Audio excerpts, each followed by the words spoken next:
반갑습니다. 네, 선사. 오늘은 성령의 도방면 역사에 대해서 할 건데요. 최근에 지금 도방면에 대해서 찍은 것들이 한 8편 되죠? 네. 맨 처음에 구원의 도방면에 대해서 3편 찍었고요. 그 다음에 천국의 도방면, 부활의 도방면, 심판의 도방면, 제사장의 도방면, 그 다음에 승천의 도방면, 그 다음에 이제 오늘 성령의 도방면 역사에 대해서 할 겁니다. 네. 근데 이제 성령의 도방면 역사 좀 생소하죠? 네. 성령이 둘이란 것이 아닙니다. 네. 두 방면으로 역사했다는 거죠. 네. 그게 무슨 말이냐면, 원어적으로 보면 이제 우리 이에 임한 성령이 있고, 우리 속에 내주하신 성령이 있어요. 네. 구약 시대에도 그렇게 주님께서 제자들에게 내가 실상을 말하노니 떠나가야 유익이다. 그러면서 떠나갈 것을 말하죠. 그러면서 떠나가면 아버지께서 약속하신 성령을 받아서 다시 보내겠다. 네. 그래서 또 다른 보혜사를 약속했잖아요. 네. 그렇게 해서 이제 그 성령이 임하셨는데, 우리가 이제 그 성령에 대해서 연구해 보면은 구약 시대에도 성령의 역사가 있었습니다. 네. 그렇죠? 네. 그런데 신약 시대에 다시 약속을 하거든요. 또 다른 보혜사를 약속한다는 거죠. 구약 시대부터 성령의 역사가 있었는데 왜 또 다른 약속을 하실까? 굳이 할 필요가 있을까? 의문점이 있잖아요. 네. 구약 시대부터 역사했던 성령은 우리 속에 내주하는 성령이 아니었고요. 우리 이에 임하는 성령입니다. 네. 능력으로 역사합니다. 그 우리 이에 임하는 성령은 구약 시대도 역사하셨고, 그 성령은 능력 주는 성령, 능력으로 임하신 성령을 말해요. 근데 이제 신약 안에서 그 예수께서 죽고 부활하심으로 이렇게 네 과정을 거치죠. 먼저는 말씀이 육신이 되시고, 그래서 이 땅에 오시고, 그 다음에 죽고, 부활하고, 승천하고, 이 네 과정을 거친 이후에 약속하신 이제 성령, 또 다른 보혜사를 보내시죠. 네. 그런데 이 성령의 역사가, 오늘을 자세히 살펴보면은 둘로 말하고 있다는 것. 우리 안에 임하는 성령과 위에 임하는 성령을 말하고 있다는 것. 그 안에 임한 성령은 뭘 말하냐면 생명의 성령, 생명의 영으로서 우리를 열매 맺게 하고 또 거룩하게 하고, 그래서 생명 성장과 열매를 통해서 우리를 갖다가 천국으로 이끄시는 그 성령을 말하고요. 네. 이제 우리 이에 임하는 성령은 능력 주는 성령입니다. 그것은 내 자신보다도 타인을 위함입니다. 그러니까 하나님의 나라를 위해서 이 복음을 복음 전파를 바로 수행하고, 그 복음 전파를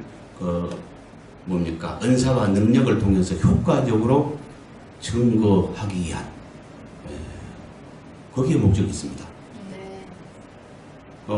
그래서 우리가 이제 그 예수 그리스도의 그 공생의 사역을 갖다가 지금 그 4명의 저자에 의해서 이제 사복음서로 지금 기록되어 있잖아요. 네. 예수 그리스도의 그 역사. 이 중에서 그 누가가 쓴 누가복음은 어떤 것을 말하냐면은 요한복음에도 성령을 말하고 누가복음에 성령을 말하지만 네. 누가복음에서는 그 위에 임한 성령을 말하고요. 네. 요한이 말하는 성령은 우리 안에 임한 내주하는 성령, 그로 인한 생명 주는 성령을 말합니다. 네. 왜 그러냐면 누가복음은, 그러니까 이 사복음서는 각각 그 네 저자에 의해서 동일하게 예수 그리스도의 행적을 기록한 책이지만 그 목적이 각각 다릅니다.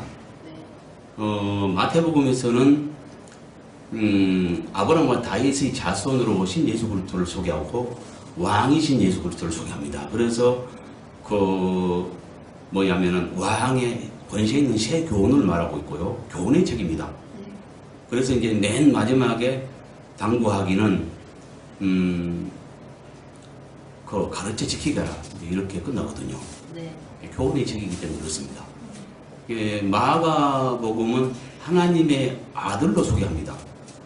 하나님의 아들, 예수 그리스도를 하나님의 아들로 소개하고 그 정신없이 바쁘게 막 그 전도하는 전도자로 소개합니다. 전도자로 소개하면서 그 섬김으로 전도하는.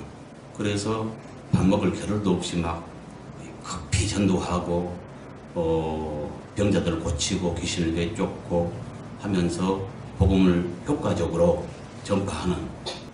그래서 그 맨 마지막에는 뭘 당부하냐면은 믿는 자에게 이런 표적이 따를 것이다. 네.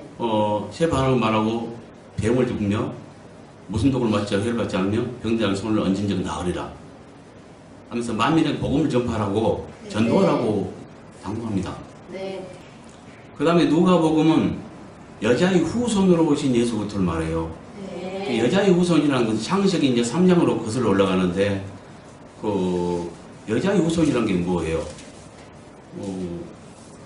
그 창세기 3장에 보면은 그 아담과 하와가 범죄했을 때 그 약속을 주거든요. 네. 그 뱀의 머리를 상하게 할 것이요, 뱀은 너희 발꿈치를 상하게 할 것이다. 그 여자의 후손의 발꿈치를 상하게 할 것이다. 이렇게 말하죠. 네. 그 약속의 성취입니다. 그래서 누가복음은 여자의 후손으로 오셨다는 걸 증명하기 위해서 마리아의 계보를 마리아의 계보를 말하되 쭉 거슬러 올라가죠. 네. 그래서 하나님까지 올라갑니다. 네. 그러니까 이제 그 누가복음을 통해서 예수 그리스도께서 그 창세기 약속했던 대로 여자의 후손으로 갔다 이걸 증명해 주는 거예요. 네. 그래서 사람 구주, 여자의 후손으로 오신 사람이신 구주 예수 그리스도를 소개하고 있어요. 구주로 소개해요. 네. 그래서 오늘날 다윗 성내에 구주가 나셨으니 이렇게 이제 소개하고 있는 거예요. 네. 마태복음에서는 왕으로 소개합니다. 네. 이런 게 달라요. 네. 그러니까 여자의 후손으로 왔다는 건 뭘 말해요? 혈육 있는 사람의 모양으로 오셨다는 걸 말합니다. 네. 사람은 연약하죠. 네. 그러니까 성령을 힘입어 성령 받고 나가라 이거예요. 그래서 누가복음 제일 끝에 보면은 뭐라 그래요? 올라가서 복음 전하라 이렇지 않아요. 급하니까 한시가 급하니까 빨리 가서 전하라 이게 아니고 이성이 유하라예요. 네. 성령 임할 때까지. 네. 그 성령 받으면 성령 임하면 권능을 받고 그 권능에 힘입어서 전파라 이겁니다. 네. 뭘 말하는지 알겠어요? 다 이렇게 이제 연결되죠? 네. 예. 그걸 말합니다. 그렇고 요한복음은 또 다르죠. 요한복음은 태초에 말씀이 계셨는데 그 말씀이 사람들의 빛이고 그 말씀에 의해서 다 천지가 창조됐다. 그 말씀이 참 빛인데 이 어둠 가운데 세상 가운데 왔는데 어둠이 알지 못하더라 하면서 말씀이 육신이 되신 분을 소개하죠. 네. 예. 근데 그분이 누구냐? 10장에 가보면 이제 선한 목자로 소개를 합니다. 말씀이 육신이 돼서 오신 그 예수 그리스도. 그분이 이제 선한 목자로서 자신을 희생하고요. 네. 예, 그 양을 위해서 희생하는 선한 목자. 이렇게 이제 소개를 하죠. 네. 그러면서, 그러니까 뭘 말합니까? 목양을 말하죠. 네. 예. 하나님의 아들이 선한 목자가 되신 거예요. 그래서 양들을 위해서 희생하는 거예요. 네. 그러면서 맨 나중에 뭐라고 당부해요? 베드로의 사건 그걸 들어서 네. 내 양을 치라, 내 양을 먹이라, 내 양을 치라 하잖아요. 네. 그게 다 연관되는 거예요. 처음에 뭘로 소개했냐? 나중에 뭐라고 자신을 소개하느냐? 제자들에게 뭐라고 당부하느냐? 이 셈만 봐도 알아요 우리가. 네. 뭘 말하고 있는지 각각 다르단 말이에요. 네 방면으로 말하고 있습니다. 네. 그래서 성령 받아, 성령을 힘입어 전파라, 이렇게 당부로 끝나는 거예요. 네. 이것은 이제 사도행전으로 이어져요. 사도행전은 누가가 쓴 것입니다. 동일하게. 네. 누가복음 후서가 같습니다. 그래서 사도행전이나 누가복음이나 사도행전, 이 둘 다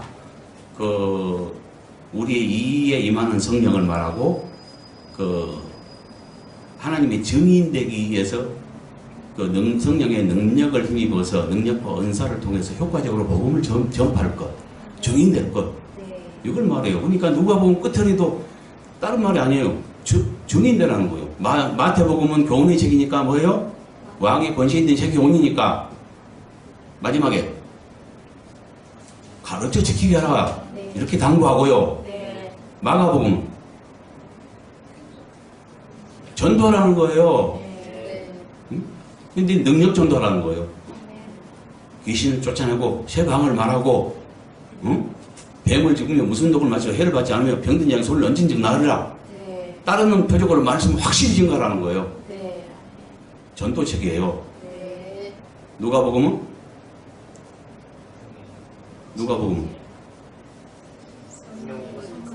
여자의 후손으로 오신 구주 예수 그리스도를 말한다니까요. 네. 그가 구주로서 피 있는 육신을 입고 오사 뭐요? 사람들의 구원을 위해서 죄를 담당하고 돌아가셨어요. 네. 그래서 뭐요? 그 제자들에게 맨 마지막에 뭐래요? 뭘 당부해요? 증인되라지, 증언되라. 응?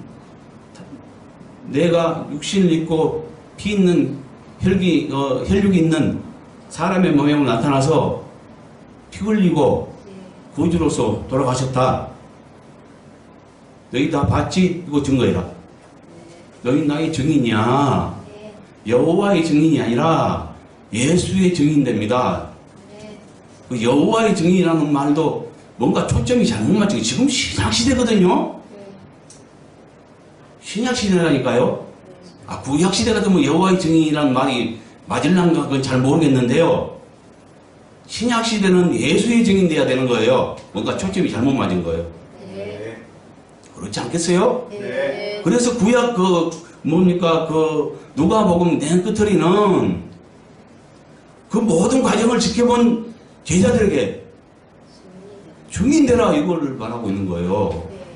그러고 이제 이것은 사도행전으로 이어져요. 근데 이 성령의 역사, 두 방면의 역사를 이해하려면 먼저 뭘 이해해야 되냐? 승천의 두 방면을 이해합니다. 이건 지난 시간에 했죠. 그래서 순서적으로 승천의 두 방면 본 다음에 이걸 본다면은 이해가 쉽겠지만 사람들이 또 그걸 순서대로 지킵니까? 그분들을 위해서 먼저 간단하게 승천의 두 방면을 설명한 다음에 해야 됩니다. 네. 그래야 되겠죠? 네. 예. 어떻게 승천이 두 방면을 말할까? 어떻게 두 번 일어날 수 있을까? 말도 안 되는 소리 같습니다. 성경은 근데 우리가 자세히 보면 항상 이렇게 비밀이 감춰져 있고요. 이 승천의 두 방면을 인정하지 않으면 큰 모순점이 있습니다. 요한복음 20장 같은 경우는 풀 수가 없습니다. 이것뿐만이 아닙니다. 두 방면으로 말한 걸 무시해버리면 이건 말이 안 돼버립니다. 그냥 여기서는 이 말하고 저기서는 또 저 말한 거 돼버려요. 근데 우리가 깨닫고 나면 둘 다 맞는 것입니다. 성경은 여기서 이라고 저기서 저랬다 해도 우리는 모든 성경을 인정해야 합니다. 인정한 가운데 깨달아 보면 둘로 말하더라 이것을 밝혀줘요. 자, 승천의 두 방면에서 먼저 볼게요. 우리가 항상 은밀한 방면이 있고 공개적인 방면이 있다 그랬습니다. 공개적인 방면은 더 이상 비밀이 아닙니다. 은밀한 부분이 문제죠. 먼저 모두가 아는 공개적인 방면도 봅시다. 누가복음 24장 47절부터 53절까지 보면은 또 그의 이름으로 제사함을 받게 하는 회개가 예루살렘에서 시작하여 모든 족속에게 전파될 것이 기록되었으니 너희는 이 모든 일의 증인이라. 볼지어다 내가 내 아버지께서 약속하신 것을 너희에게 보내리니 너희는 이로부터 능력으로 입혀질 때까지 이 성에 머물라 하시니라. 예수께서 그들을 데리고 베다니아까지 나가서 손을 들어 그들에게 축복하시더니 축복하실 때 그들을 떠나 하늘로 올려주시니 그들이 그에게 경배하고 큰 기쁨으로 예루살렘에 들어가 늘 성전에서 하나님을 찬송하니라. 이건 이제 공개적인 승천을 말합니다. 여기에 의의를 제기할 사람 없죠. 모두가 보는 앞에서 올라갔단 말이죠. 이걸 이제 사도행전에 보면은 더 구체적으로 말합니다. 부활한 이후에 한 40여일 머물렀고요. 한 500문도가 보는 앞에서 올라갔습니다. 그걸 말해주고 있고요. 모두가 보는 앞에서, 제자들이 보는 앞에서 올라갔다니까요. 그러면 뭐요? 공개적인 승천은 분명하죠? 근데 여기서도 아까 조금 손을 설명했지만, 사복음서가 각각 똑같은 분에 대해서 증거하지만 각 다르단 말이죠. 아까 누가복음에 대해서 내가 뭐라 했어요? 내가 네 아버지께서 약속하신 것을 너에게 보내리니 너희는 위로부터 능력으로 입혀질 때까지 이 성에 머물래요. 야, 한 시간 보다 빨리 가 복음 전하라 이게 아니에요. 예루살렘 떠나지 마. 언제까지?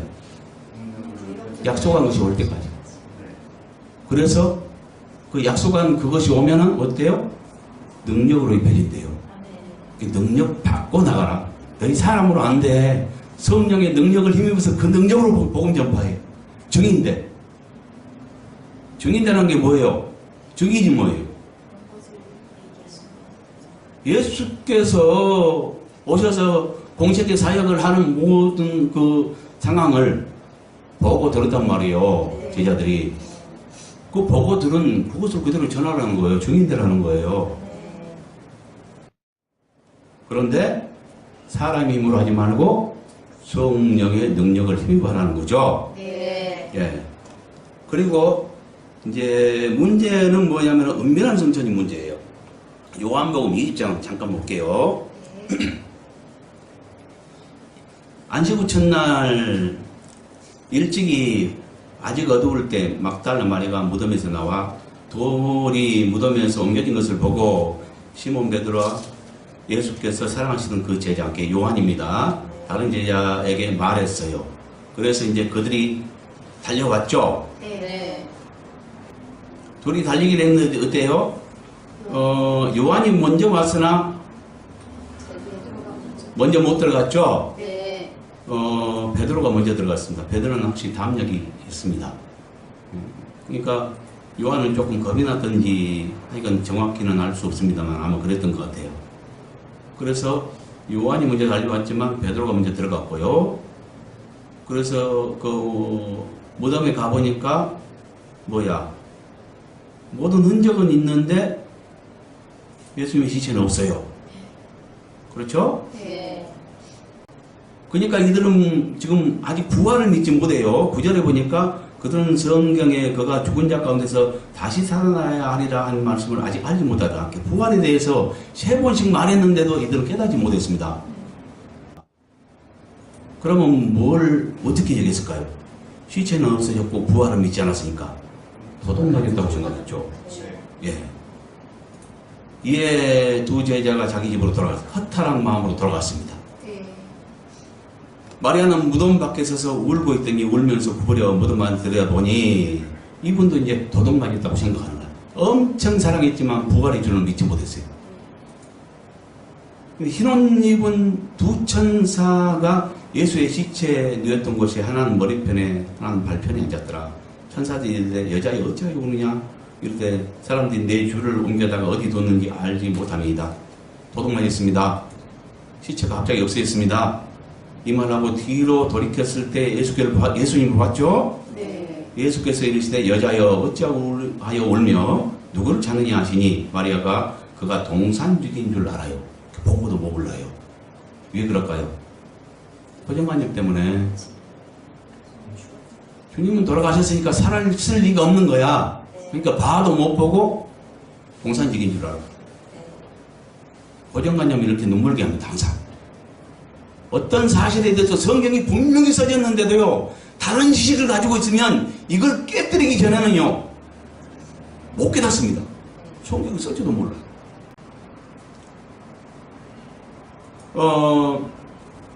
그래서 옮겨갔거든 내게 좀 일러주세요 라고 하죠. 예수께서 마리아야 하시거늘 마리아가 돌이켜 히브리 말로 라보니 하니 이는 선생님이라는 말이다. 예수께서 이르시되 나를 붙들지 말라. 내가 아직 아버지께로 올라가지 못하니라. 지금 여기에서 뭘 우리가 알 수 있어요? 마리아가 처음에는 몰랐다가 나중에 예수님인 줄 알고는 깜짝 놀라서 너무 반가운 나머지 붙들라 그랬어요. 네. 그렇죠? 네. 그러니까 예수께서 그걸 말립니다. 네. 날 붙들지 말라. 응? 네. 그 이유는 내가 아직 아버지께로 올라가지 못하였기 때문에 넌 나를 만지면 안 돼. 네. 이걸 말하는 거예요. 네. 그러면서 뭘 하래요? 너는 내 형제들에게 가서 이르되 내가 내 아버지 곧 너희 아버지 내 하나님 곧 너희 하나님에게로 올라간다 하라. 이 부활 안에서는요 아주 동일시했습니다. 형제라는 말을 부활 안에서는 그러니까 부활 안에서 첫 열매가 되셨어요.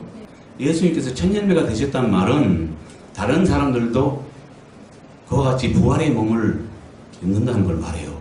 네. 그러니까 부활 안에서 이 부활의 몸, 첫 열매로서 부활의 몸을 딱 입은 다음에 하신 말씀이 뭐예요? 나의 하나님 곧 너희 하나님. 그 다음에 뭐라 그래요? 예, 동일시합니다. 너는 내 형제들에게 가서 이르되 내 아버지 곧 너희 아버지, 내 하나님 곧 너희 하나님. 그럼 올라간다라. 뭐라고 그랬어요? 올라간다. 이거 전해달라. 네. 내가 지금 아버지께 올라가야 돼. 너희 하나님 곧 내 하나님, 너희 아버지 곧 내 아버지께로 올라간다고 전해라. 네. 그러면 어땠을까요?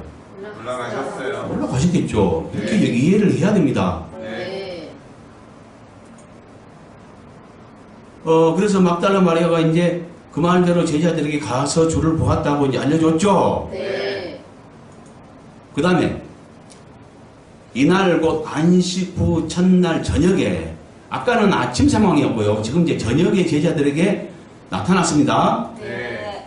그래서 너에게 평강이 있을지어다 라고 인사하죠. 네. 이 말씀을 하시고 손과 옆구리를 보이시니 이렇게 내가 십자가에 죽었다가 살아난 예수다 하는 것을 증거를 보인 거죠. 네. 네, 확실하게 보여지죠. 그러니까 제자들이 주를 보고 기뻐하더라. 이거를 믿었더라는 것을 말해요. 아멘. 다시 살아나셨구나. 사람들이 죽이 없었는데 다시 진짜로 부활하셨구나 하는 것을 믿었더라는 거예요. 믿지 못하면 기뻐할 수 없죠. 네. 예수께서 이르시되 너희에게 평강이 있을지어다. 아버지께서 나를 보내신 것 같이 나도 너희를 보내더라. 이 말씀을 하시고 그들을 향하여 숨을 내쉬며 이르시되 성령을 받으라. 성령을 받으라 하셨어요. 네. 이 숨이 무슨 한숨 쉬듯 것이 아닙니다. 네. 뭘 말할까요? 약속하신 그렇죠. 예정 성령. 성령을 불어넣은 거라고 생각하시면 되죠. 아멘. 성령을 받으라. 뭔 말인지 알겠어요? 네. 예. 너희가 누구의 죄든지 사하면 사해질 것이요. 누구의 죄든지 그대로 두면 그대로 있으리라. 이 말은 뭔 말이에요? 성령 받은 결과로서 나타나는 성령 받은 자들이 가질 권세를 말합니다. 그러면 뭐야? 성령 받은 자는 남의 죄를 사할 수도 있겠네요. 네. 그런데 오늘날 믿는 이들이 이 두 방면을 잘 모르니까요. 그러면 믿는 자는 다 성령 받았다고 생각하고 그러면 서로 다 제사해주고 A는 B에게 B는 A에게 서로 제사하면 우리는 뭐야? 죄 다 사해지겠네요? 근데 이 성령 받는 것도 두 방면이 있습니다. 우리는 그걸 깨달아야 합니다. 주를 주라 시인할 때는요, 성령으로 말미암지 않고는 시인할 수 없다고 그랬습니다. 로마서 이야기했던가요? 주를 주라 시인할 수 있는 그 능력도 성령으로 말미암이라는 거죠. 성령이 임하지 않으면, 성령으로 말미암지 않으면 우리가 아버지를 아버지라 시인할 수도 없고요. 그러니까 하나님을 아버지라 여겨지고 믿어지고 하는 능력도 성령으로 말미암은 것입니다. 그렇다면 여기 앉아있는, 교회에 앉아있는 모든 자들은 1차 성령 받은 것입니다. 그런데 성령도 둘로 말하고 있더라는 거예요. 우리 한번 찾아볼까요? 요한복음요 14장을 보면은, 자 21절 보세요. 나의 계명을 가지고 지키는 자라야 나를 사랑하는 자니. 어떤 자가 사랑하는 자예요? 계명을 지키는 자. 주님, 내가 주를 사랑합니다. 엄청 사랑합니다. 하늘만큼 땅만큼 헤아릴 수 없을 정도로 너무너무 사랑합니다 하고 막 예체되고 1000번 100번을 말해도 그것 가지고 안 됩니다. 간단히 파악할 수가 있어요. 말씀을 지키는 사람인가 아닌가. 말로 안 되는 게 아니에요. 사람도요. 예, 계명을 지키는가 안 지키는가. 이 계명은 구약적으로 말하면, 쉽게 말하면 십계명 이렇게 말할 수 있고요.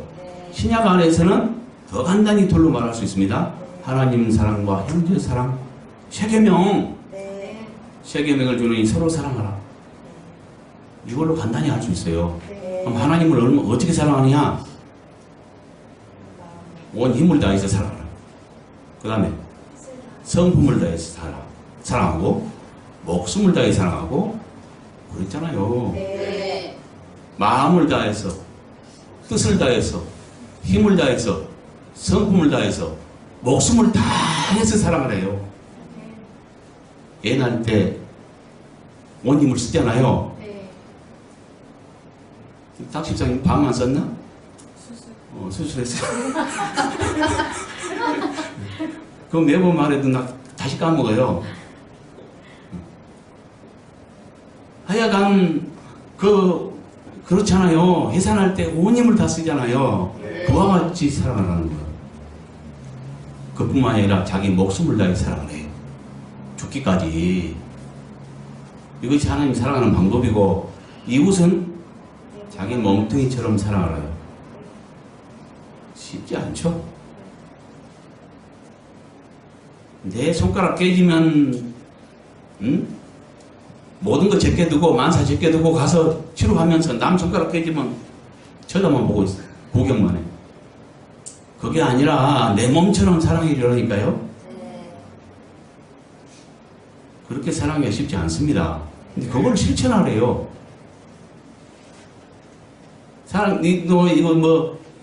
세계명을 주는 서로 사랑하라 이렇게 말하면 또 하나님 사랑은 안중에도 없고요. 사람 사랑하지 않는 것만 지적해요, 사람들이. 자기가 사랑하려고 생각은 않고 남 사랑 안 한 것만 지적해요, 또. 이런 심보가 뭔지 아세요? 사람들은 이렇게 주님은 뭐라 했어요? 서로 사랑하라 그랬으면 이 계명을 각자가 지키려고 해야 되는데, 이봐요. 서로 사랑을 해야지. 너 나 사랑해야 돼. 사랑 받으려고 부모부터 잡는다는 이야기야. 그런 자는 어린아이입니다. 주기보다는 받기보다는 줄 줄 알고, 용서받기보다는 용서할 줄 알고, 이런 자가 성숙한 자예요. 그러니까 우리는 뭘 말해야 되겠어요? 이런 거 말하면은 자꾸 남이 안 하는 것만 지적하고 그거 흠잡으려고 하고, 이런 자는 아직 미숙한 자예요. 누가 그렇게 하라 했습니까? 자신을 그 남에게 적용해서 판단하지 말고 내가 실천하라는 거야. 그래서 주님 사랑하는 자는 어떤 자요? 계명을 지키는 자라야 주를 사랑하는 자이고요. 그 다음에 사랑하는 자는 아버지의 사랑을 받을 것이고요. 그러니까 다른 말로는 예수님 말씀 듣고 그대로 지키려고 하는 자는 아버지께 사랑받을 것이고, 그렇죠? 나도 그를 사랑하여 그에게 나를 나타내라. 고린도서 23절 보니까 예수께서 대답하실 때 사람이 나를 사랑하면 내 말을 지키리니 내 아버지께서 그를 사랑하실 것이요 우리가 그에게 가서 거처를 저와 함께하리라. 이게 뭔 말이냐면 사랑하여서 계명 지키는 자에게는 성령으로 우리 속에 임할 때, 이건 내주하는 성령을 말합니다. 우리 안에 임하신 성령. 그래서 우리를 집삼고 거룩한 처소 삼고 사시는 성령. 우리를 성전 삼는다는 거죠. 예, 이것은 아버지라 인정하고 주를 뭡니까? 주라 믿고 부를 수 있는 모든 자를 말한 것이 아니고 차원이 더 높습니다. 믿는 자 중에서 뭐요? 계명을 지키는 자. 하나님을 사랑해서 애써 그 계명을 지키고 실천하는 자. 이런 사랑하는 제자 속에 오셔서 그들을 집삼고 성전 삼고 사신다는 거야. 그러면 뭐예요? 이제 정리됐죠? 성령의 인침도 둘로 말하고 있더라는 거. 1차 주님을 구주로 믿고 하나님을 아버지라고 믿고 영접한 자, 이들 모두는 성령에 힘입어서 그 믿어집니다. 그들은 계명도 잘 모르고 그래서 연약해서 하나님 뜻도 잘 지키지 못하고 할지라도 그들 또한 성령으로 인한 것입니다. 그러나 여기서 말하는 것은 한 차원 더 높은 것을 말합니다. 그래도 이렇게 뭐랄까, 하나님을 사랑해서 더 성장되고 말씀도 깨닫고 그것을 실천하고 지키려고 애쓰고 이런 자들을 말하거든요. 그렇죠? 이것도 둘로 말하죠. 그래서 물론 이건 뭐 믿는 횟수에 관계된 것은 아닙니다. 예, 전부터 와장창 주님을 만나고 깨져서 열심히 품고 사는 자도 있으니까요. 그걸 이제 첫사랑 경험할 때, 이때는 누구도 못 말리죠. 예, 그 첫사랑이 불붙어서 그걸 쭉 유지하는 사람도 있고요. 근데 소수죠. 대부분 잃죠. 그 다음에 이제 회복에 나가는데, 회복 영 못한 사람이 거의 대부분이고, 그 중에 이제 그래도 하나님을 사랑하고 애쓰는 자는 소수의 정말로 주를 사랑하는 자는 회복하죠. 그러니까 첫사랑을 잃고 회복 못하고 있는 자는 어떻게 말해야 될까요? 모자람이 있을 것이고요. 정말로 주를 사랑하는 자는 회복해서 우리가 성전되고요. 주님을 모시고 그 안에서 연합 안에서 살아가는 거예요. 이런 자를 말하겠죠. 죄를 사하는 권세는 원래 사람에게는 없는 것입니다. 그 권세는 하나님만이 가지고 있습니다. 근데 성령이 우리 안에 임하면, 성령이 임할 때 아버지와 아들이 함께 임한다고 했습니다. 이게 우리란 말을 썼죠. 영으로 오셔요. 함께. 그래서 아버지와 아들이 우리를 갖다가 성전 참고, 그렇다면 뭐요? 성령으로 하늘 보좌와 우리의 영의 조소가 야곱의 사닥다리처럼 연결됐다고 봐야죠.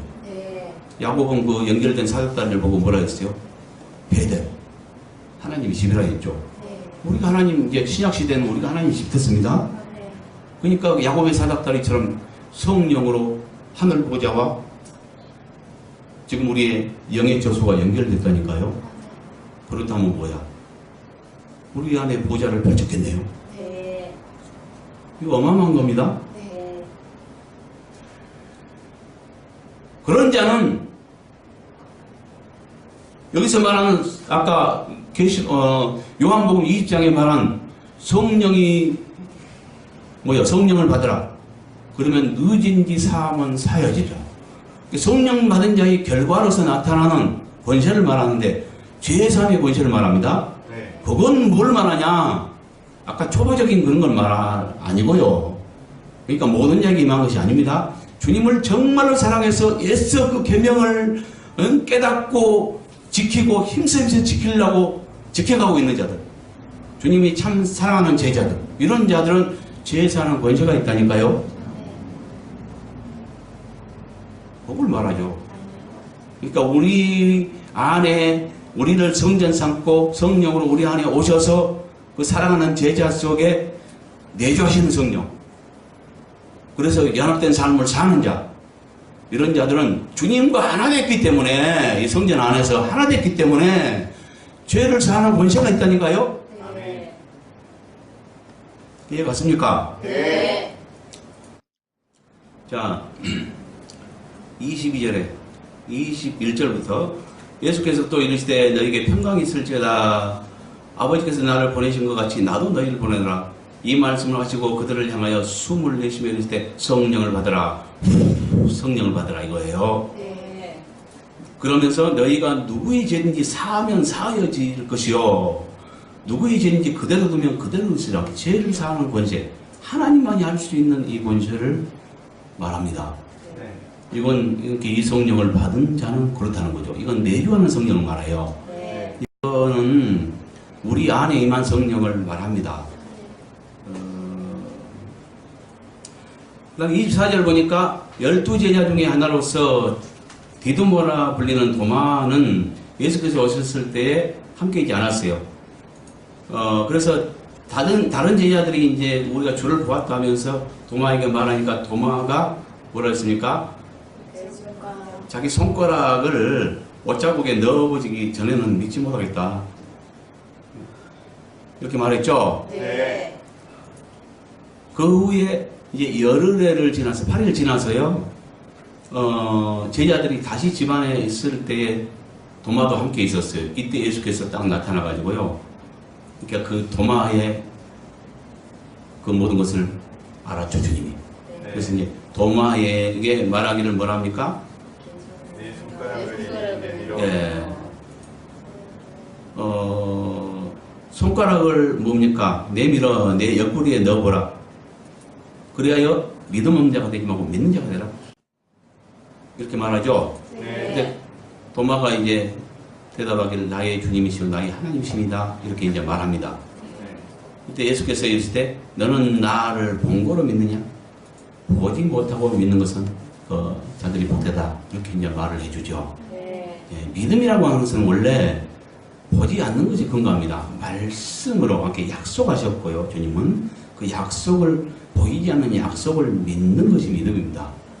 예, 그래서 우리 신앙생활이 이제 어려운 것이 뭐냐면 사단은 보이는 것으로 유혹하고, 그러나 보이는 것에 유혹받지 않고 보이지 않는 약속을 믿고 나간다는 거, 이것이 신앙이거든요. 이걸 지켜나가는 것. 베드로는 뭡니까? 도마는 이런 신앙을 갖지 못했고요. 뭔가 확실한 걸 원했어요. 보고 믿는 신앙. 어린아이 같은 거죠. 표적도 마찬가지입니다. 네. 많은 사람들이 이적을 쫓고요, 그 표적 보기를 원하고요. 그런데 그것은 참 어린아이 신앙입니다. 많은 사람들이 그래요. 뭡니까? 보다 확실한 걸 원하고, 그러니까 약속을 갖다가 잘 믿지 못하고, 뭡니까? 그 어떤 이적을 갖다 쫓거나 그런 표적 보기를 원하고 이런 믿음을 가진 사람이 많은데, 그건 참 어린아이 같은 신앙이에요. 주님이 기뻐할 신앙이 아닙니다. 물론 이적 같은 것도 필요합니다. 때로는 확신 없는 자들에게, 연약한 믿음에게 그 확신을 심어주는, 이런 결과를 가져오기 때문에 그 전도를 위해서는 그런 표적도 필요합니다. 근데 그것은 영적인 어린아이에게 필요한 것이라는 거죠. 믿는 자가 믿은 지 수년이 됐는데도 어떤 그 약속에 근거하지 않고 표적이나 쫓고 다니고 이런 사람은 참 성장할 줄 모르는 사람들이에요. 그걸 깨달아야 돼요. 아멘. 지금 보세요. 그러면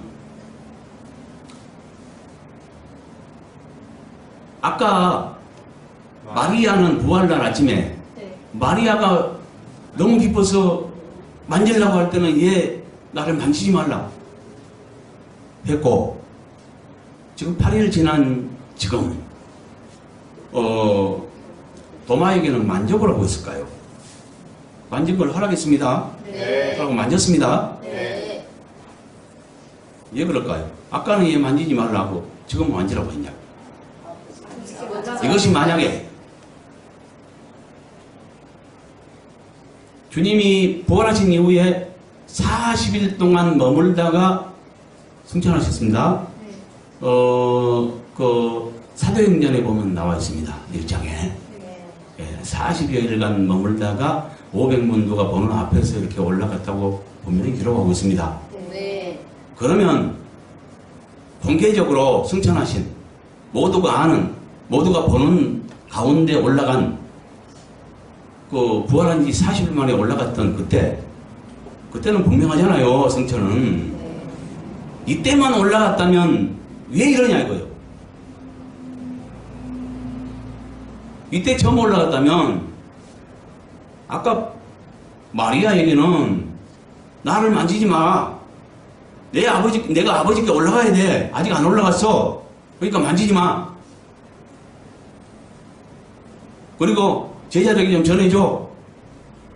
내 아가 너희 아버지, 내 아버지고 너희 아버지, 내 하나님고 너희 하나님께로 올라간다고 좀 전해줘. 이랬거든요. 네.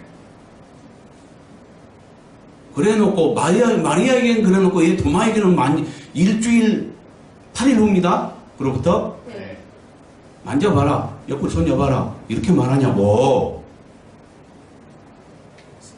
40일 때가 처음이라면 주님이 그거 잊어버렸을까요? 8일 만에? 예? 아니면 차별 대우하는 건가요? 여자라서 무시한 건가요? 뭡니까? 질문 좀 해보세요. 뭡니까? 이미 갔다 오신 거죠. 첫열매란 걸 깨달아야 돼요. 네. 첫열매는 옛부터, 구약시대부터요, 농사를 지어도 맨 처음 이건 만물, 그것은 아버지 것으로 정해놨습니다. 아멘. 사람을 낳아도 그렇고 우양의 새끼를 낳아도 그렇습니다. 네. 첫 것은 아버지 것이 노터치. 건들면 안 돼요. 아버지 몫이에요. 장자. 네. 큰아들이 거기 몇 명이에요? 큰아들 몇 명이죠? 그렇죠. 한 명일 수밖에 없죠. 큰아들 둘인 사람 없어요? 네. 많을 수가 없습니다. 근데 갑자기 축복을 받아요. 요셉 지파가 장자 명분을 얻었죠. 네. 그들은 뭡니까? 에브라임과 므낫세 이렇게 두 배, 네. 두 배로 그러니까 그 요셉 지파와 므낫세 지파죠. 아니요 그렇게 합니다. 예, 땅 분배할 때, 땅 분배할 때 그 가나안 들어갔을 때 땅 분배할 때 요셉 한 배 받고 그 다음에 이제 므낫세 지파 한 배 받은 게 요셉 지파는 그 장자권을 차지한 에브라임으로 원래는 차지했으나 장자권을 차지한 에브라임으로 연결되겠죠. 예, 이렇게 그러니까 12지파가 아닌 또 한 명 누굽니까? 문하세. 예, 야곱의 손자인데도 그가 들어갔죠. 므낫세. 그것은 이제 뭐냐면은 그 장자권이 두 배로 받는 이것을 갖다가 이루기 위해서 이제 그렇게 된 거거든요. 장자권은 두 배로 받는 것입니다. 근데 이것을 어디 기록하냐면 요한계시록 14장이 말하고 있습니다. 1절부터 5절까지는 14만 4천이라고 하죠. 정절 지킨 자, 어린 양이 어디로 왔는지 순종하고 따라간 자, 죽기까지 따라간 자, 그들은 입에 거짓말했고 흠이 있게 된 자, 아버지께 속한 첫열매라고 말하고 있습니다. 그러니까 첫열매는 그 아버지와 어린 양께 속한 자들이에요. 그래서 두 종류의 알곡들이 있다는 거. 열매 맺은 자 중에서도 두 종류가 있어요. 총 자녀로 말하면 하나님의 자녀가 비유로 말하면 몇 종류가 있냐? 연약한 자를 갖다가 개입하기로 상징할 수 있고요. 네. 남자애는 뭐요? 강한 자로 상징되고요. 네. 그건 이긴 자의 조건이 됩니다. 네. 그래서 계시록 21장 7절에 보면 이긴 자가 상속받는다고 되어 있어요. 아멘. 그러면 패배자는 어떻게 돼요? 상속 못 받는 거지. 그들은 잘못 믿은 신앙으로서 징계장소와 같은 징계장소에 바꿔두는 곳에 들어가게 되고요. 이긴 자만이 천국을 상속받습니다. 아멘. 근데 이기는 자를 갖다가 뭐라 그래요? 아들이라고 하죠. 하나님의 아들. 계시록 21장 7절에 보면 네. 이긴 자들이 이것들 곧 하나님의 유업을 상속받고 아들이 된다. 그랬다니까요. 네. 그럼 이긴 자는 몇 종류가 있을까요? 두 종류가 있어. 아들들이 있는데요. 차자들이 있고, 그러니까 아들들이 있고, 많은 아들들이 있고, 그 중에 장자. 장자가 있는 거예요. 아멘. 그러면 뭐요? 두 종류의 알곡이 있네요. 네. 그와 같이 요한계시록 14장을 보면은 두 종류의 알곡들을 말하는데 1절부터 5절까지는 첫 열매에 대해서 말하고 14절부터 16절까지는 익은 곡식에 대해서 말하더라는 거죠. 네. 이해 갔어요? 네. 그래서 이 첫 열매가 뭔지 이해합니다. 첫 열매는 아버지 몫으로 정해놓은 거예요. 네. 근데 이제 우리 믿는 자 중에도 이와 같이 첫 열매가 있지만, 그 사람과 주님 모두를 보면서 맨 그 첫 열매는 누구예요? 예수 그리스도입니다. 그래서 그 예수 그리스도는 뭐예요? 아버지 첫 열매이기 때문에 아버지께 바쳐지기 전에는 누구도 터치 못하는 거예요. 아멘. 그래서 부활날 아침에 예수 그리스도는 은밀하게 네. 아버지께 첫 열매로 바쳐졌다고 봐야 되고요. 아멘. 그 다음에 그날 저녁에 제자들이 모인 곳에 나타나셨고 그때 도마가 없었습니다. 그래서 그러니까 뭐요? 첫 열매로 바쳐지기 전에 부활날 아침에는 그 막달라 마리아가 만지려고 할 때 만지지 말라. 내가 아버지께 아직 올라가지 못했기 때문이다. 네. 만지지 못하겠는 이유는 뭐예요? 아버지께 내가 첫 열매인데, 아버지 첫 열매인데, 아버지 거야. 사람이 먼저 만져서는 안 돼. 부활 안에서의 첫 열매입니다. 네. 그래서 부활날 아침에 부활하자마자 아버지께 바쳐져야 하는데, 그 전에 마리아가 타치하려고 했어요. 네. 그것을 갖다가 못하게 하셨고, 그날 아침에 은밀하게 승천하셔서 아버지께 바쳐졌다고 봐야 돼요. 첫 열매로. 아멘. 그 다음에 저녁에 나타나셔서 제자들에게 보이셨고 그때 도마가 없어서 의심을 하니까 여드레 후에 옆구리 손녀봐라 하고 허락했다고 봐야 됩니다. 아멘. 그 다음에 40일을 이렇게 이제 부활 이후로부터 40일 넘은 다음에 500문도가 보는 앞에서 공개적으로 승천하셨다고 봐야 돼요. 네. 이것이 이 두 방면은 성경은 두 방면으로 은밀하게 한 방면, 공개적으로 한 방면 이렇게 두 방면으로 구성되어 있어요. 이것뿐만이 아니라 거의 중요한 모든 것이 이와 같이 구성되어 있습니다. 아멘. 나는 내 논리를 말하지 않습니다. 성경을 말합니다. 아멘. 이렇게 풀지 않으면 성경은 온통 모순투성이에요. 네. 풀리지가 않습니다. 네. 여기서 이 말하고 저기서 저 말하게 돼버려요. 네. 서로 상충되면 안 되거든요. 이것도 이해하고 저것도 이해해야 됩니다. 네. 그것도 인정해야 된다고요. 근데 하나로 보면 둘 다 인정하고 하나로 볼 때 말이 안 돼버려요. 그러니까 서로 교단끼리 우리는 이걸 중심으로 해석한 걸 채택하고 어떤 자는 이걸 중심으로 해석한 걸 채택하고 그러다 보니까 교리가 각각 다른 거예요. 그러나 두 방면에 눈을 뜨지 않으면 주의 올바른 뜻을 바로 깨닫지 못해요. 마치 반쪽 가지고 다 깨달은 것처럼 말한 것과 똑같아요. 애꾸는 자와 같은 거예요. 이 두 방면을 바로 깨달아야 바로 주의 뜻을 알 수가 있는 겁니다.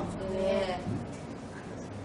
그래서 지금 이걸 이 두 방면은 하나만 가지고 딱 증거하면은 의심을 가져요. 근데 그래서 지금 두 방면을 지금 이제 9개 다 찍어 나가는데 앞으로 찍을 것도 많아요. 네. 그러나 이것만 찍고 있을 수가 없어요. 내가 시간이 많다면 몇십 개라도 이것만 쭉 찍어서 요 봐라요 하면서 분명하게 증거를 하고 싶지만 또 갈 길이 바쁩니다. 여기까지만 찍고요. 다음에는 계시록을 또 가야 됩니다. 지금 14장 해야죠. 네. 예. 이해 갔어요? 어느 정도? 네. 예. 그리고 이제 우리 이에 임한 성령은 이것은 뭐 굳이 자세히 설명 안 해도 여러분이 다 인정하는 거 아닙니까? 네. 그 전에 조금만 더 말하자면 고린도에서 3장 16, 17절에 보면 너희는 너희가 하나님의 성전인 것과 하나님의 성령이 너희 안에 계신 것을 알지 못하느냐. 누구든지 하나님의 성전을 더럽히면 하나님이 그 사람을 멸하시리라. 하나님의 성전은 거룩하니 너희도 그러하니라.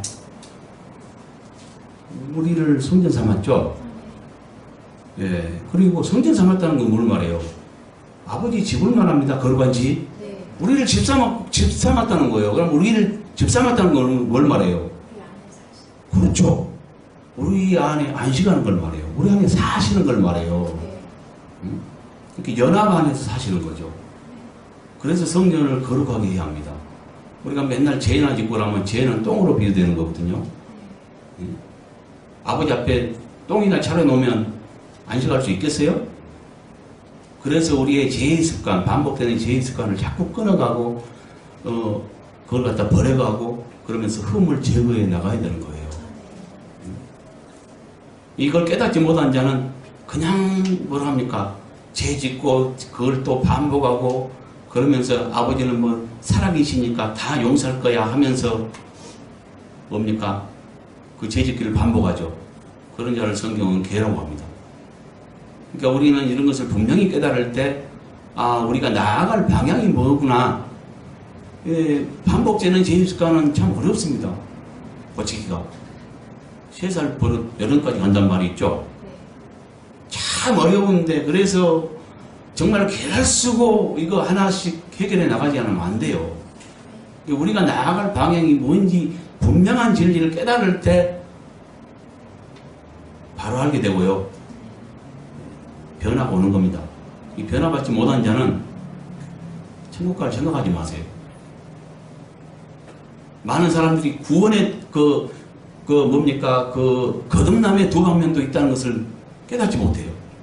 믿고, 세상에서 믿고, 막 믿을 때 뭡니까? 하나님의 자녀로 어린아이로 태어나요. 30묵은 애를 낳은 거 봤습니까? 50묵은 애를 낳은 거 봤습니까? 막 낳을 때는 어린아이고 새싹인 거예요. 근데 그걸 갖다가 그 다음에, 그러니까 그때는 뭐예요? 세상에서 구원받고 거듭난 걸 말해요.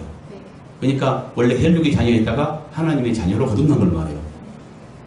그랬다가 이것은 그때는 뭡니까? 세상 나라인 사탄의 소속에서 하나님의 생명의 나라로 옮기는 걸 말합니다. 소속 옮기는 거. 그렇다고 해서 하나님 믿었다고 해서 하루아침에 죄가 다 끊어진 거 아니에요? 그러면 하나님 많은 어떤 뜻을 깨닫고 하면서 뭡니까? 오랜 시간을 거쳐서 이제 변화돼 가는데요.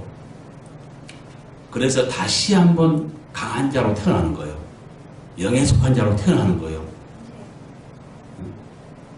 그래서 거듭남도 두 방면이 있어요. 근데 한 번 막 믿을 때 하나님 자녀로 태어난 거 가지고 거듭났다. 물론 그것도 거듭남이죠. 그 거듭남 가지고 나는 거듭났으니까 천국에 간다. 이런 자는 못 깨달은 자예요. 또 한 번의 행위적인 거듭남. 믿고 소속 옮기는 그 거듭남 말고, 그러니까 그 사망의 나라에서 생명의 나라로 옮기는 그 거듭남 말고 삶의 목적이 바뀌는, 그래서 천국을 향해 달리게 하는 이런 삶으로 다시 한번 거듭나야 되는 거예요. 행위적인 거듭남. 이러지 않은 자는 천국에 못 간다니까요. 그러니까 거듭남에 도망면을 또 모르니까 자기는 거듭났다고 생각하는 거예요. 예복 입지 않은 자는 바깥세계 쫓겨났습니다. 마태복음 22장에. 네. 그 예복이 뭐예요? 계시록 19장에 보면 옷은 성도들의 옳은 행실이다 이렇게 얘기합니다. 옳은 행실을 갖지 않으면, 그렇게 행위적으로 변화되지 않으면 예복 준비 안 한 것입니다. 맞죠? 네. 그러니까 다시 한번 행실의 변화를 요구하고 있죠. 모든 게 도덕면도 말한다는 거죠. 네. 여기서도 보세요. 지금 그래서 아까 요한복음 20장을 통해서 은밀한 성천 이후에 성령을 받으라. 너희 죄인지 사함은 사해진다. 이 죄를 사는 권세는 영이신 그 하나님의 성령이 우리 안에, 그렇죠. 아버지와 아들이 함께 오신다 그랬죠. 네. 그래서 성전 삼는다 그랬죠. 네. 그래서 연합된 삶을 살 때, 그러니까 성령과 내가 하나됨 안에서 살 때 그 아버지에 의해서 죄를 사하는 권세가 그 권세를 소유하게 되는 거죠. 네. 그러니까 그건 뭘 말해요? 죄 사하는 권세는 우리 속에 오셔서 내주하는 성령을 말합니다. 아멘. 그로 인해서 그 권세를 갖게 되는 걸 말해요. 아멘.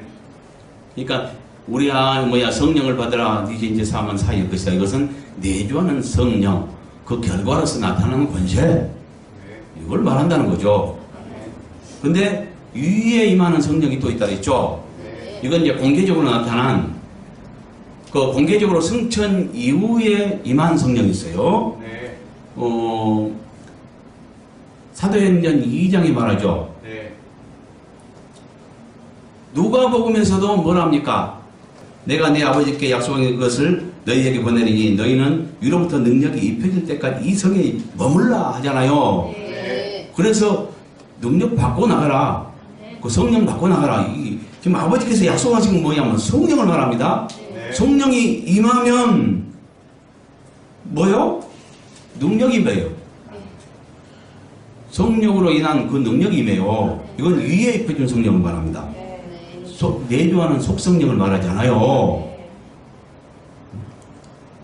이것은 뭐요? 그러니까 약속하신 것은 성령인데 약속하신 것을 너에게 보내리니, 이렇게 성령을 보내니 이 말이고요. 성령을 받으면 위로부터 능력을 입혀진다는 거예요. 그래서 정인되라 이라고 요구하고 있잖아요. 이게 누가 보면서 말하는 것은 우리 이에 입한 성령을 말하고요. 이것은 사도행전으로 연결됩니다. 사도행전은 같이 동일하게 누가가 쓴 것으로서 누가복음 후서와 같습니다. 다만 뭐이 다르냐? 누가복음은 예수 그리스도의 행적을 기록한 것이고 사도행전은 사도들의 행적을 기록한 것뿐이에요. 아멘. 네. 그러나 같이 연결고리를 갖는다는 것. 네. 예, 같이 뭐냐면은 아까 누가복음에서 소개했죠. 여자의 후손이신 다시 말해서 구주의 여자의 후손이신 구주를 소개하는데, 여자의 후손이라는 건 뭐냐면은 혈육의 사람의 모양으로 나타난 걸 말해요. 이렇게 같은 사람을 말해요. 누가복음에서는 그래서 예수님의 인간됨을 낱낱이 말하고 있어요. 사람으로 오셨다. 여자의 후손으로 사람으로 오셔서 사람의 그 미덕을 갖다가 소개해주고 있고요. 구주로서 이렇게 어떻게 사람들을 갖다가 구주로서의 일을 해나가는가, 이것들을 보여주고 있어요. 그러니까 인간의 미덕 이런 것들을 갖다가 상세하게 기록해 놓은 책이죠. 그러나 인간은 뭐예요? 연약하죠. 그러니까 성령을 힘입어서 중인데, 옳죠.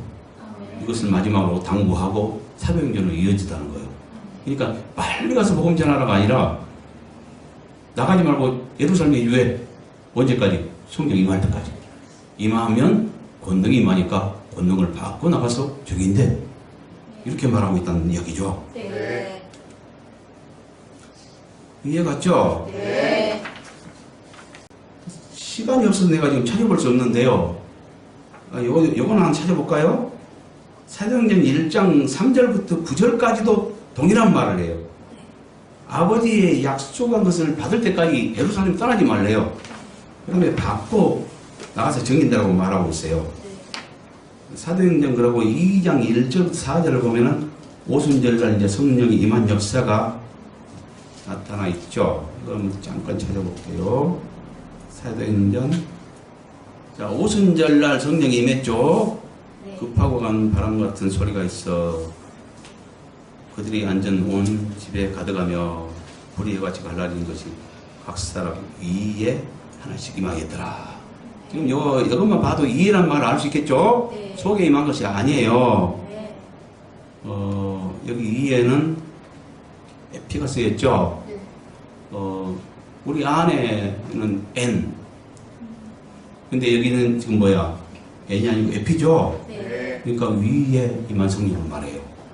이게 각각 완전히 다르다는 거. 네. 누가복음과 사도행전을 통해서 위에 임하는 성령을 말하고 있더라. 네.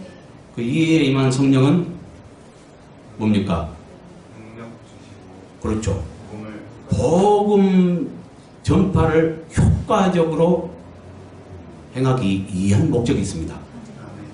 그러니까 이게 주의할 것은 뭐냐면은 능력이 목적이 돼서는 안 됩니다.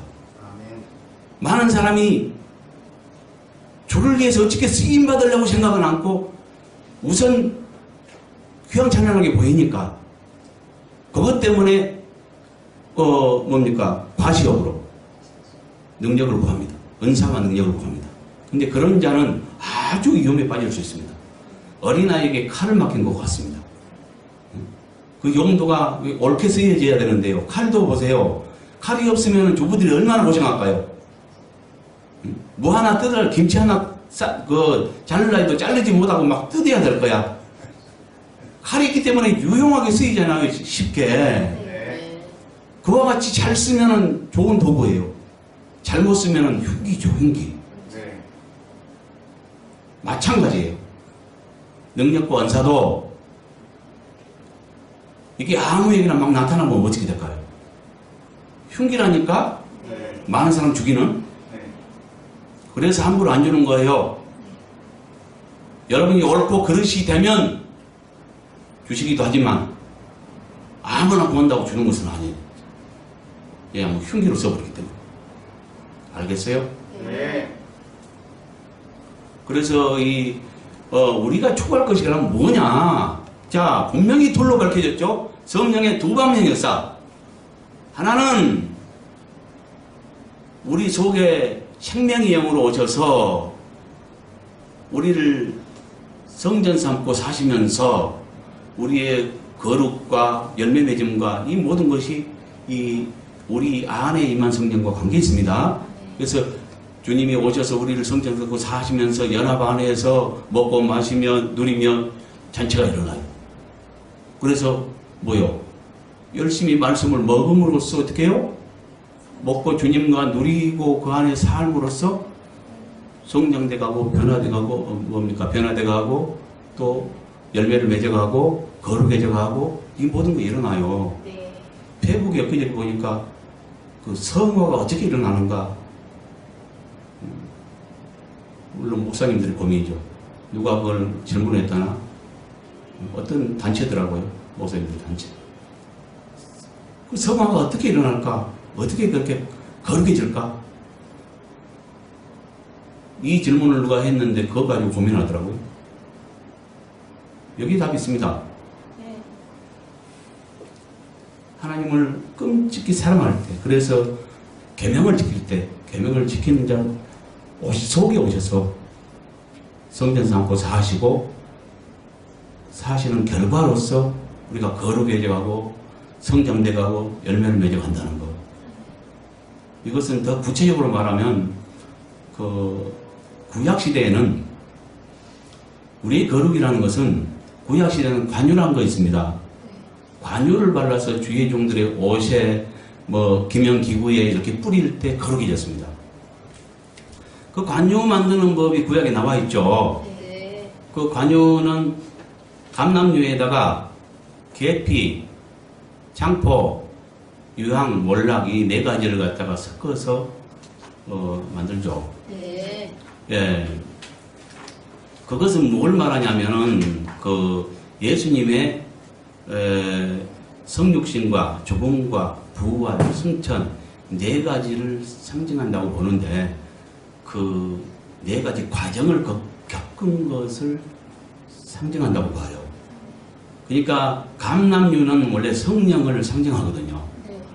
그러니까 성령으로 상징되는 감람유에 예수님의 오심과 죽으심과 부활과 승천 네 가지 과정을 거친 이후에는 어떻게 변하느냐. 자, 모든 걸 두 방면으로 만나겠습니다. 예수께서는 육신을 가진, 아니, 육신이 그 부활체로 실제 제자들 앞에 나타났죠. 네. 혈육의 몸은 살과 뼈와 피가 있지만 부활체는 피는 없습니다. 그러나 뼈와 살이 있다는 것. 네. 이 방면과 고린도전서 15장 45절을 보면 또 한 방면을 말합니다.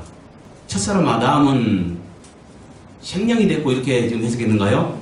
예, 원어로 보면 산혼이 됐고 이제 이렇게 말할 수 있고요. 뭐 이거든지 저것도 상관없습니다. 마지막 아담은 살려주는 영이 됐다 이렇게 말하고 있어요. 네. 살려주는 영이 되었대요.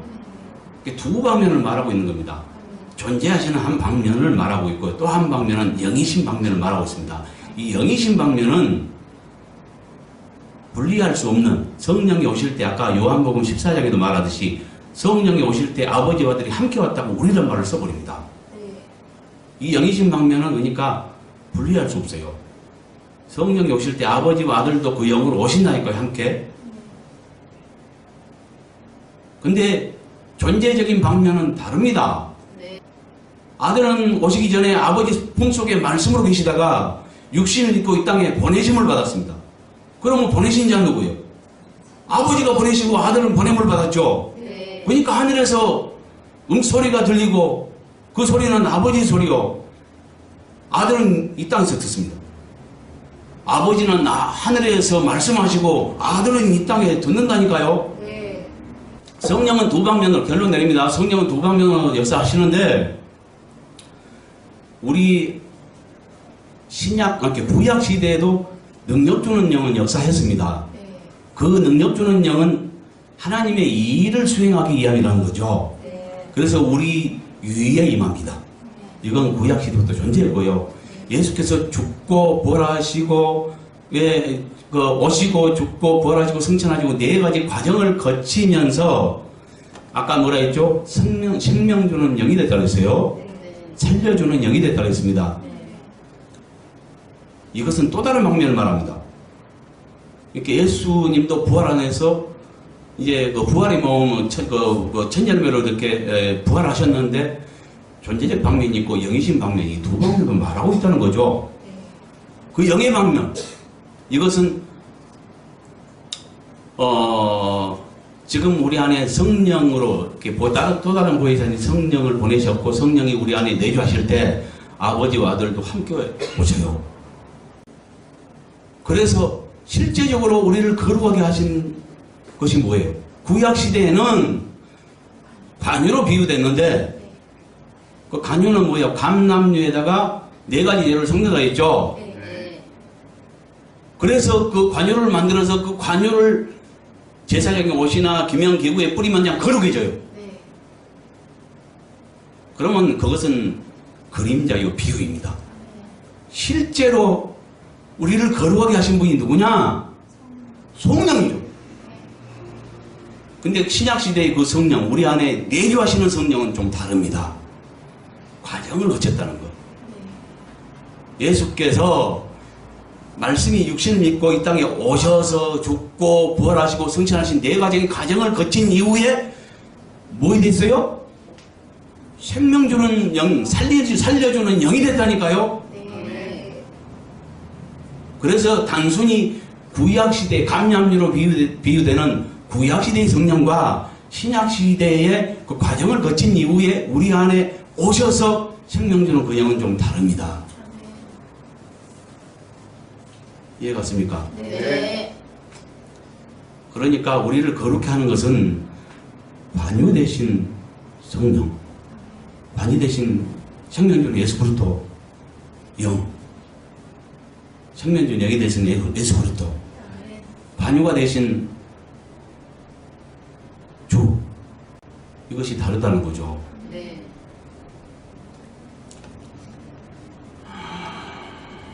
그러면 뭐가 중요하겠어요? 내주하시는 성령. 둘 다 중요합니다. 그러나 더 중요한 것은 뭐냐? 우리 안에 임하신 성령이 중요합니다. 아멘. 깨달았다면 말씀을 지키고 서로 형제 사랑하고 하나님 사랑하고 세계명을 지키는 것, 그러면서 내 자신 관리하는 것, 이것을 더 중요히 여기세요. 은사와 능력 주지 말고요. 물론 그것도 필요합니다. 왜냐하면 효과적으로 복음을 증거하기 위해서 필요합니다. 내 자신의 과시욕을 위해서 필요한 것이 아닙니다. 이것을 분명히 해야 돼요. 근데 오늘날 믿는 이들이, 하나님의 자녀들이 깨닫지 못하니까 뭘 쫓냐? 능력 있는 자를 최고로 얘기해요. 뭘로 밝혀지냐면요, 어느 것이 중요한지. 마태복음 7장 21절에 보면요, 23절까지. 나더러 주여 주여 하는 자마다 다 천국에 들어갈 것이 아니오, 다만 하늘에 계신 내 아버지 뜻대로 행하는 자라야 들어가요. 그날에 많은 사람이 나더러 이르되 주여 주여 우리가 주의 이름으로 귀신 쫓으며 선지자 노릇하며 귀신을 쫓아내며 주의 이름으로 많은 권능을 행치 아니하였나니까. 자, 귀신 쫓고 능력 행했어요. 그런데도 주님이 뭐라 해요? 불법을 행한 자들아 내게 따라가라. 아, 불법을 행해도 능력 행할 수 있네요. 그러네요. 네. 은사로 역사하니까. 이럴 수도 있다고요. 그러면 뭐가 중요해요? 하나님의 뜻을 바로 깨닫고 그걸 실천하는 것이 더 중요하다는 거예요. 아멘. 여기서 뭐 불법이나 이런 것은 뭘 말하겠습니까? 아까 내가 말했죠. 이 것들은 올바로 사용해야 된다고. 네. 흉기로 사용해보면 안 되는 거예요. 네. 그렇게 사용할 수 있어요. 자신의 이익이 재료로 얼마든지 사용할 수 있어요. 내 유익을 위해서 뭘 가르치면 그건 잘못 사용한 거예요. 뭐 헌금에 관해서나 이런 문제도 얼마든지 그럴 수 있다니까요. 둘 다 중요하지만 더 중요한 것은 뭐냐? 우리 안에 임한 성령, 이 역사가 더 중요하다는 것. 이게 맹목적으로 어떤 그 능력이나 은사를 쫓지 마세요. 여러분이 적어도 은사와 능력을 받기를 원했다면 그 목적이 분명해야 됩니다. 여러분 자신이 남을 위해서 살려고, 남 생명을 살리기 위해서 그거 쓰려고 작정하시고요. 그걸 구한다면 옳겠죠. 근데 대부분은 그 화려함 때문에 쫓는다는 거, 이것이 문제입니다. 이해 갔죠? 네. 예, 그래요. 여러분 장시간 수고하셨습니다.